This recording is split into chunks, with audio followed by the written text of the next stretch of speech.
time I met Chastity, I was drinking a whiskey soda that was light on the whiskey and heavy on the wallet. And she was hanging upside down with her nipples a foot from my face.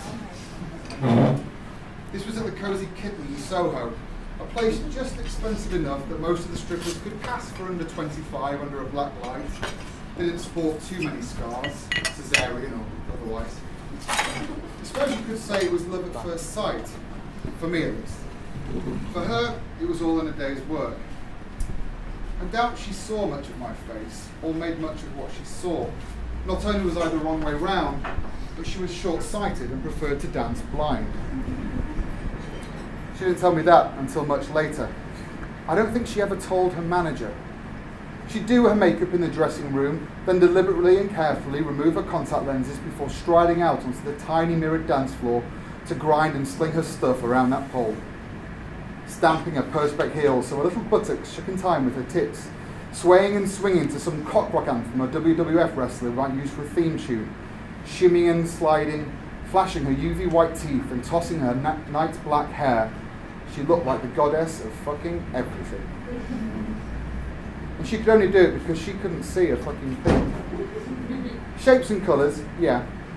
The flash of a gold credit card, the sparkle of a diamond wristwatch, the rose pink of a £50 note. She was sharp to those, but detail was mercifully blurred.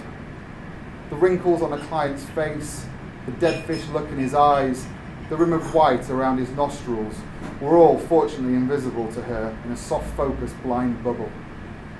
Did I mention she could dance? My God, she could dance. It was a beautiful thing to see, like a sexy snake doing a slinky samba, which sounds a lot less erotic than it actually was. But believe me, after you saw her dance, you couldn't stand up for a while once you'd been on that pole.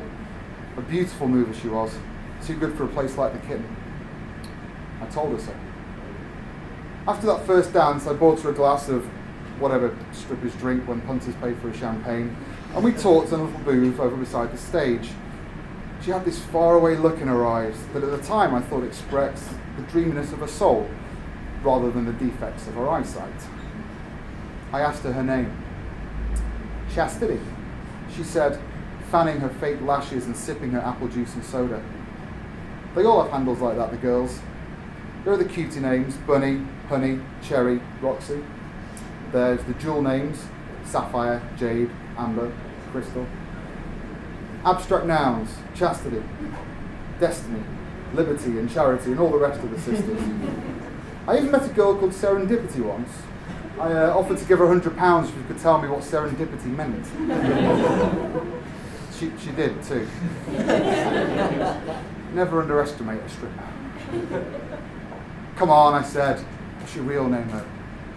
Why? She said suspiciously. She narrowed her eyes to make black Venus flytraps, and I shrugged, playing it cool. I want to take you out, don't I? Why? Again, they know never to give a John an inch. I leaned a bit closer. Fallen in love with you, haven't I? I want to know what name to cry out when I'm sobbing on my pillow later. Now she recoiled, looking disgusted despite her training. Doing what into your pillow? The music went dush, dush, dush, dush as Lychee or Diamante or Fraternity twirled around the pole stage behind us. And maybe she hadn't heard, right? Sobbing! I yelled, smiling, and she jumped and looked round nervously, then broke into giggles. She had a gap between the front of her teeth that you couldn't see till you were really close up. It was cute. It made her look like that Vanessa parody. She said she was saving up for orthodontics, she told me later. I never would have let her do it though. It made her even lovelier. That one little flaw you had to look so close just to see. Sobbing's alright, she said, but Chastity's the only name I'm giving you. I kept on though. Night after night, week after week, month after month in the end. I got her to dance for me, got her to drink with me. I even got her to go out with me outside of the club. I mean, on a proper date. I got her clothes and jewellery, though never a ring, I admit. I got her a flat, rented cheap off a mate. I even got her to love me. But I never got her to stop dancing, and I never got her trust. Or, at least, I didn't think I had until it was too late. She'd never give me her real name, you see. That was my problem. That was my obsession. Nobody gives their baby daughter a stripper name, especially not Chastity. Nobody looks down at a tiny blue-eyed bundle, says to themselves, yep, this one's a Candy, Rhapsody, or Chanel. Name a girl that way, you might as well just book the first boob job and guarantee the fact she's going to go out with a biker one day. So I didn't believe her when she told me it was a real name, when she insisted and swore and promised. I didn't believe her when she showed me a bank card and passport. I know people. Swiss Sam could get me a passport that said my name was Mickey Mouse. And even if it was legit, she'd obviously changed the name, and I wanted to know what she changed it from. I couldn't introduce her to anyone as Chastity without keeping a straight face. I certainly couldn't let her meet my mum. And, more to the point, I want her to give me the one thing she'd never given up to any other man. Her secret. To cut a long story short, matters came to a head.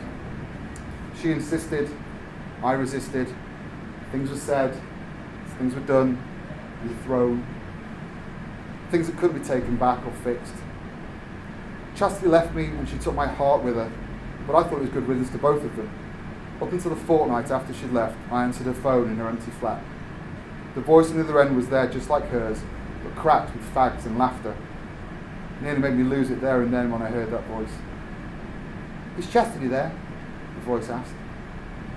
Who's calling? I said. I'd been taking messages just in case she came back. It's her sister, she said. Can you tell her that Purity rang yet?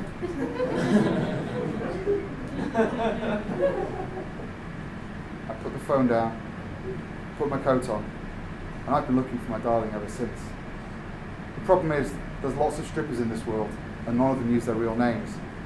I've been to London, Amsterdam, Berlin, Paris, New York. Dances in my dreams, she does. Her dark hair, gap tooth, short-sighted, dancing like a dream. I don't know what she's calling herself these days. I don't care anymore. She'll always be Chastity to me.